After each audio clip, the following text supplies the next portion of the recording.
Hello बच्चों, तो कैसे हैं आप सभी। आई होप सभी बच्चे बहुत अच्छे हैं, घर पर हैं, स्वस्थ हैं, सुरक्षित हैं। तो हम फिर आ गए हैं क्लास 10th की science chapter number 3 metal and non metal. तो लास्ट क्लास में बेटा हमने बात की थी सक्रियता श्रेणी में जो मध्य में स्थित धातुएं हैं, मध्य में स्थित धातुओं का निष्कर्षण, है ना, निष्कर्षण। यहाँ पे हमने दो प्रोसेस की बात की थी। एक प्रोसेस था भर्जन, दूसरा प्रोसेस था निस्तापन। हमने ये भी कहा था कि भर्जन सल्फाइड अयस्कों का होता है, निस्तापन कार्बोनेट अयस्कों का होता है। भर्जन ऑक्सीजन की उपस्थिति में होता है, निस्तापन ऑक्सीजन की अनुपस्थिति में होता है। ये सारी बातें हमने की थी। फिर चाहे भर्जन हो चाहे निस्तापन हो, है ना, हमें मिलता था धातु का ऑक्साइड, और इस धातु के ऑक्साइड का अपचायक के द्वारा, जहां पर आप सभी को पता है कार्बन बहुत अच्छा अपचायक है, इस अपचायक के प्रोसेस से, अपचयन के प्रोसेस से हम धातु प्राप्त कर रहे थे। तो सक्रियता श्रेणी में नीचे की धातु और मध्य की धातुओं की बात हमने कर ली।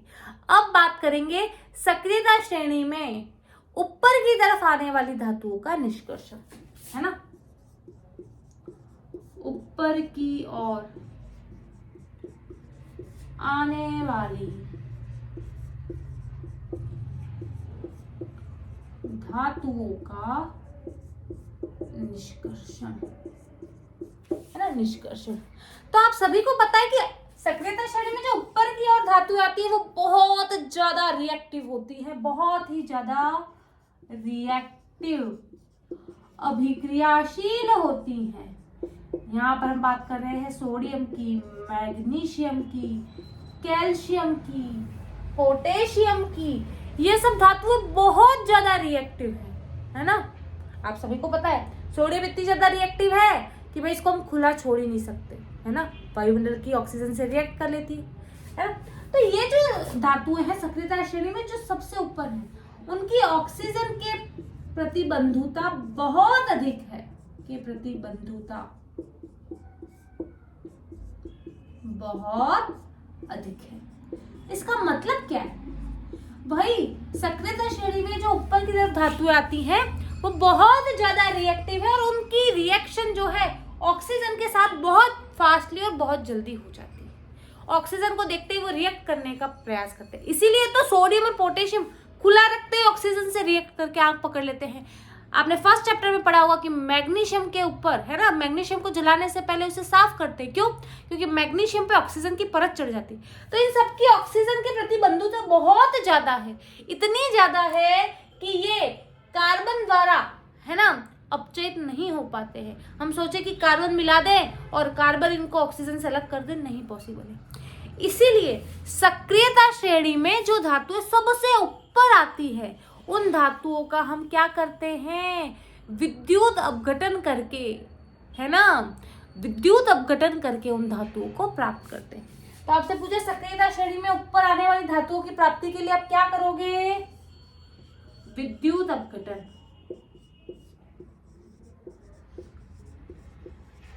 जैसे सोडियम, मैग्नीशियम, कैल्शियम, है ना, इन सब के जो क्लोराइड होते हैं, जैसे सोडियम आप सभी को पता है NaCl के रूप में समुद्र के जल में बहुत पाया जाता है। आप सभी को पता है कि सोडियम जो है वो NaCl के रूप में समुद्र के जल में बहुत ज्यादा पाया जाता है।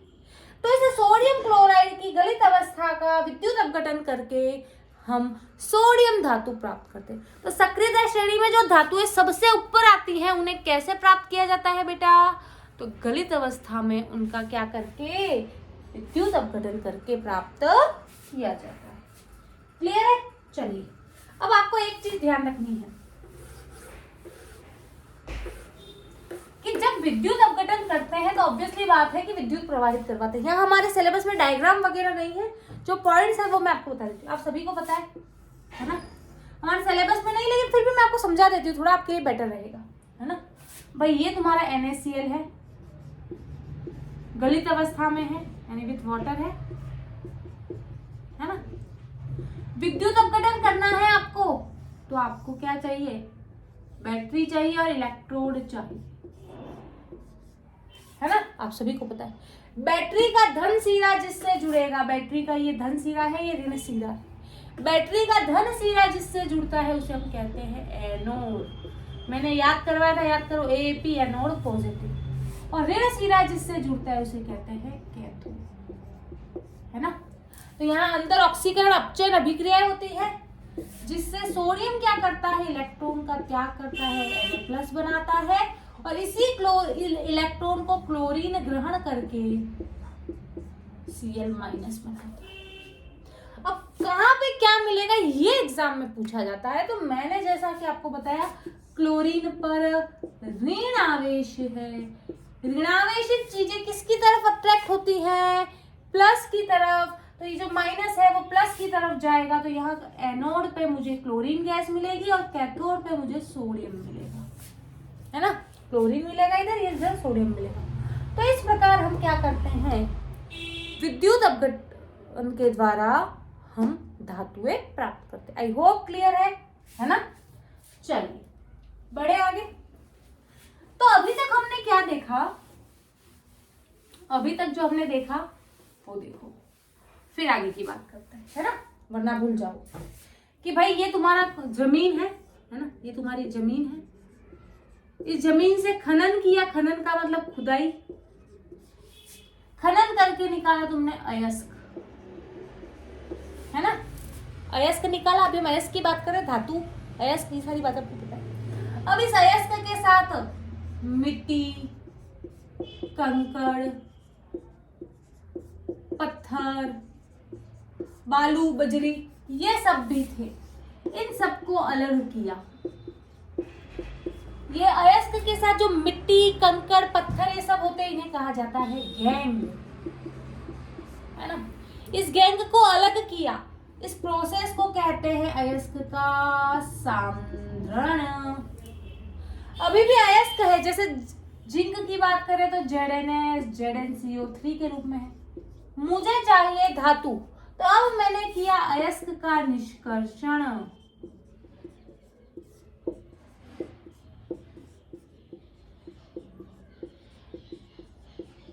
है ना। जैसे ZnS में से जिंक को प्राप्त किया, ZnCO3 में से जिंक को प्राप्त किया, Cu2S था तो वहां से कॉपर प्राप्त किया, है ना।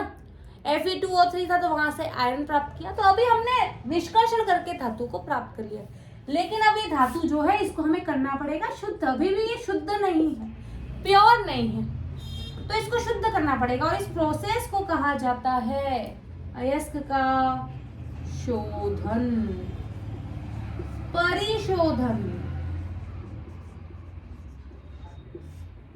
शुद्धिकरण, परिष्करण। ये सब नाम एक दूसरे के पर्यायवाची है। समझ में आया। जमीन में तुम्हारा क्या था, तुम्हारा जो भी अयस्क था, ठीक है, खनिज था। जमीन को मैंने खोदा, जमीन से अयस्क निकाला। अब अयस्क निकाला, भाई जमीन के अंदर आपको पता है मिट्टी, पत्थर, कंकड़, गंदगियां ये सब है, इन सबको अलग किया। अयस्क में उपस्थित मिट्टी, कंकड़, पत्थर ये सब क्या कहलाते हैं, गैंग कहलाते हैं। इस गैंग को अलग करने का जो प्रोसेस है उसे हम कहते हैं सांद्रण। अब अयस्क मिल गया। अब अयस्क में जैसा कि आपकी जो मेन मेटल है, इसके अलावा और भी कोई तत्व है, उन तत्वों को हमने अलग किया है अयस्क से या मेन धातु से। इसे कहा अयस्क का निष्कर्षण, है ना। इसमें भी तुम चाहो तो फ्लो डायग्राम में यहाँ पे 3 चीजें लिख सकते हो। जो सबसे ऊपर वाली धातुएं हैं, इनका हमने किया विद्युत अपघटन। जो मध्य में धातुएं हैं उसका किया या तो भर्जन या किया निस्तापन, है ना।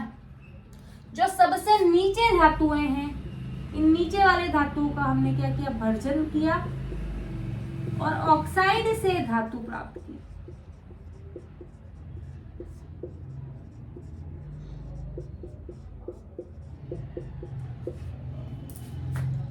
इन प्रोसेसों से तुम्हें धातु मिल गया। अभी वो धातु शुद्ध नहीं है, उस धातु को तुम्हें शुद्ध करना है। शुद्ध करने के लिए अलग अलग प्रोसेस होते हैं। शुद्ध करने को ही हम परिष्करण भी बोलते हैं, शोधन भी बोलते हैं, परिशोधन भी बोलते हैं, शुद्धिकरण भी बोलते हैं। इस शुद्धिकरण के लिए डिफरेंट टाइप के प्रोसेसेस है ना।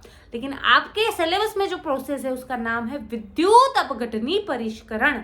तो अब हम क्या पढ़ने वाले हैं, विद्युत अपघटनी परिष्करण। जल्दी से इसका स्क्रीनशॉट लो, फिर आगे बढ़ते हैं। चलिए, तो ऐसा करेंगे बेटा, विद्युत अपघटनी परिष्करण हम नेक्स्ट क्लास में पढ़ेंगे, लेकिन उससे पहले हम कुछ और चीजें पढ़ लेते हैं। जैसे एक चीज हमें ध्यान रखनी है, एक्वारेजिया। एक्वारेजिया जानते हो क्या होता है? एक्वारेजिया जो है ये दो अम्लों को मिलाने पर बनता है। वो दो अम्ल कौन से? HCl और HNO3। हाइड्रोक्लोरिक अम्ल और नाइट्रिक अम्ल को मिलाने पर एक्वारेजिया, इसी को अम्लराज भी कहा जाता है, का निर्माण होता है। क्या कैसे भी मिला देंगे तो हो जाएगा? नहीं, 3:1 में जब मिलाते हैं, मतलब 3 ढक्कन अगर तुमने HCl के लिए है तो 1 ढक्कन HNO3 का लेना पड़ेगा, तब तुम्हारा एक्वारेजिया या अम्लराज का निर्माण होगा। क्लियर? अब ये करता क्या है? तो बेटा जैसे सोना है, आपने सुना होगा सोना, प्लेटिनम, है ना, ये सब धातुएं जो है वो अम्लों से क्रिया नहीं करती, है ना, और अम्ल से ये गल नहीं पाती। अम्ल इसे गला नहीं सकता, अम्ल इसे पिघला नहीं सकता, गला नहीं सकता।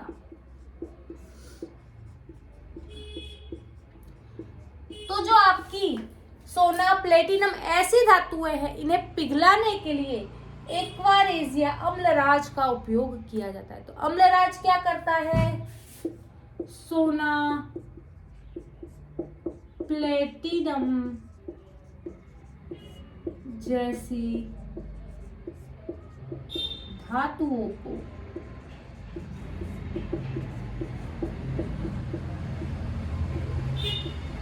पिघलाने का कार्य करता है। कौन करता है? अम्लराज, एक्वारेजिया।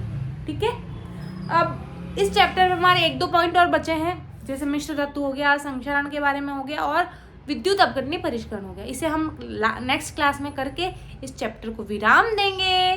ठीक है, तो आज की क्लास को हम यहीं विराम देते हैं, मिलते हैं नेक्स्ट क्लास में। तब तक के लिए बाय बाय बच्चा, टेक केयर बेटा।